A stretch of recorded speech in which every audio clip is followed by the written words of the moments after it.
ನಾನು ಬಸವರಾಜ್ ಹಳ್ಕಲ್ ಮಾತನಾಡುವುದು.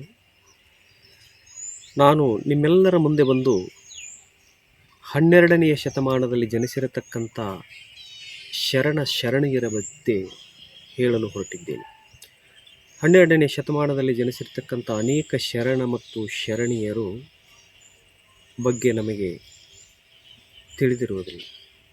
ಎಷ್ಟೋ ಶರಣರ ವಚನಗಳು ಸಿಕ್ಕಿರುವುದಿಲ್ಲ. ಅವರ ಹುಟ್ಟು ಎಲ್ಲಿ, ಅವರ ಲಿಂಗೈಕ್ಯರಾದದ್ದು ಎಲ್ಲಿ ಅನ್ನುವುದು ನಮಗೆ ಸ್ಪಷ್ಟವಾಗಿ ತಿಳಿಯುವುದಿಲ್ಲ. ಅಂಥ ಒಬ್ಬ ಶರಣರ ಬದ್ದಲ ನಾನು ಇವತ್ತು ನಿಮ್ಮ ಮುಂದೆ ತೆರೆದಿಡಲು ಹೊರಟಿದ್ದೇನೆ. 1050ರಲ್ಲಿ ಶಿವಮೊಗ್ಗ ಜಿಲ್ಲೆಯ ಶಿಕಾರಿಪುರ ತಾಲೂಕಿನ ಬಳ್ಳಿಗಾವಿಯಲ್ಲಿ ಜನಿಸಿರುವ ಶ್ರೀ ಶಿವಯೋಗಿ ಮಾದಾರ ಚೆನ್ನಯ್ಯನವರು ಅಲ್ಲಿ ನಡೆದಿರತಕ್ಕಂಥ ಪಲ್ಲವರ ಮೇಲೆ ಕಲ್ಯಾಣದ ಚಾಲುಕ್ಯರ ದಾಳಿಯಿಂದ ಅಲ್ಲಿನ ಜನರು, ಸಾಮಾನ್ಯ ಜನರು ಬೇರೆ ಬೇರೆ ಕಡೆ ಪ್ರಯಾಣ ಬೆಳೆಸುತ್ತಾರೆ. ಹಾಗೆ ಪ್ರಯಾಣ ಬೆಳೆಸಿದವರಲ್ಲಿ ಶಿವಯೋಗಿ ಮಾದಾರ ಚೆನ್ನಯ್ಯನವರು ಒಬ್ಬರು. ಅವರು ಅಲ್ಲೇ ನೆರೆಯ ತಮಿಳುನಾಡಿನ ಕಾಂಚೀಪಟ್ಟಣಕ್ಕೆ ತೆರಳಿ ಅಲ್ಲಿ ಕರಿಕಾಳ ಚೋಳ ಮಹಾರಾಜನೆಂಬಲ್ಲಿ ಆಸ್ಥಾನದಲ್ಲಿ ಕುದುರೆಗಳಿಗೆ ಹುಲ್ಲು ತರುವ ಕಾಯಕವನ್ನು ಮಾಡುತ್ತಾರೆ. ಹಾಗೆ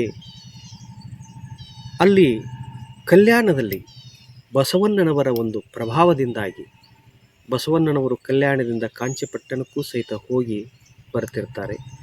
ಆ ಒಂದು ಸಂಬಂಧದಿಂದ, ಗೆಳೆತನದಿಂದ ಬಸವಣ್ಣನವರ ಪ್ರಭಾವವನ್ನು ನೋಡಿ, ಅವರ ವಾರ್ತೆಯನ್ನು ಕೇಳಿ ಶ್ರೀ ಇವರು ಶಿವಯೋಗಿ ಮಾದಾರ ಚೆನ್ನಯ್ಯನವರು ಕಲ್ಯಾಣಕ್ಕೆ ಬರ್ತಾರೆ. ತನ್ನ ಭಕ್ತಿ ಕಾಯಕ ನಿಷ್ಠೆಯಿಂದಾಗಿ ಸಾಕ್ಷಾತ್ ಶಿವನೊಂದಿಗೆ ಕುಳಿದು ಅಂಬಲಿಯ ಪ್ರಸಾದವನ್ನು ಸ್ವೀಕರಿಸುತ್ತಿದ್ದರು ಎಂಬ ಅಂಶ ಹರಿಹರನ ರಗಳೆಯಿಂದ ತಿಳಿದು ಬರುತ್ತದೆ. ಹಾಗೆ ಯಾರಿಗೂ ಗೊತ್ತಿಲ್ಲದ ಒಂದು ವಿಷಯ ಏನಪ್ಪ ಅಂತಂದ್ರೆ, ಕರಿಕಾಳ ಚೋಳ ಮಹಾರಾಜ ಚೆನ್ನಯ್ಯನವರ ಭಕ್ತಿಗೆ ಮೆಚ್ಚಿ ಮಾರು ಹೋಗಿ ತಮಿಳುನಾಡಿನ ಒಂದು ಭಾಗಕ್ಕೆ ಮಾದಾರ ಚೆನ್ನಯ್ಯನಗರ್ ಅಂತ ಹೆಸರಿಡುತ್ತಾನೆ.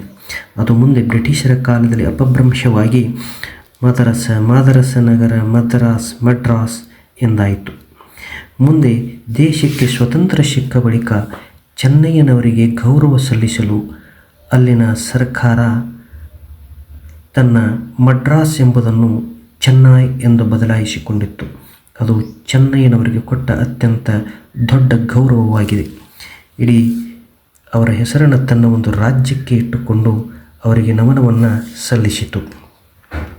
ಇವರ ಮೂಲ ಹುಡುಕುತ್ತಾ ಹೊಂಟಾಗ ನನಗೆ ದೊರಕಿದ್ದು ಮೈಸೂರು ಜಿಲ್ಲೆಯ ಕೊಳ್ಳೇಗಾಲ ತಾಲೂಕಿನ ಕುರುಬನಕಟ್ಟೆ ಎಂಬ ಗ್ರಾಮದಲ್ಲಿ ಚೆನ್ನಯ್ಯನವರ ಸಮಾಧಿ ಇರುವುದು ತಿಳಿದು ಬರುತ್ತದೆ.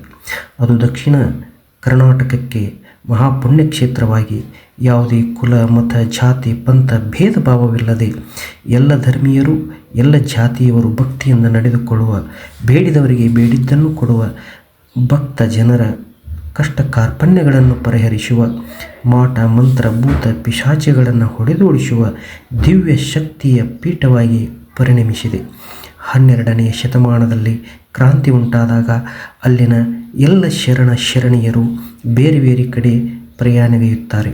ಹಾಗೆ ಪ್ರಯಾಣಗೈದವರಲ್ಲಿ ಮಂಟೇಸ್ವಾಮಿ ಅಂದರೆ ಆದಿಜಾಂಬವ ಕುಲಪುರುಷನೊಂದಿಗೆ ಚೆನ್ನಯ್ಯ ಲಿಂಗಯ್ಯ ಪ್ರಯಾಣ ಬೆಳೆಸಿ ಕಲ್ಯಾಣದಿಂದ ಕುರುಬನಕಟ್ಟೆಯ ಒಂದು ಗ್ರಾಮಕ್ಕೆ ಬರುತ್ತಾರೆ.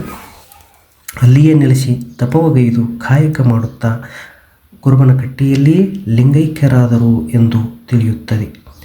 ಅಲ್ಲಿನ ಜನರ ಬಾಯಲ್ಲಿ, ಜನಪದಗಳ ಹಾಡಿನಲ್ಲಿ, ಜನರ ಬಾಯಿಂದ ಬಾಯಿಗೆ ಇತಿಹಾಸ ಇದು ನಮಗೆ ತಿಳಿಯುತ್ತದೆ ಎಂದು ನನ್ನ ನಂಬಿಕೆಯಿಂದ ಈ ಒಂದು ವಿಡಿಯೋವನ್ನು ತಮ್ಮ ಮುಂದೆ ಹಂಚಿಕೊಂಡಿದ್ದೇನೆ.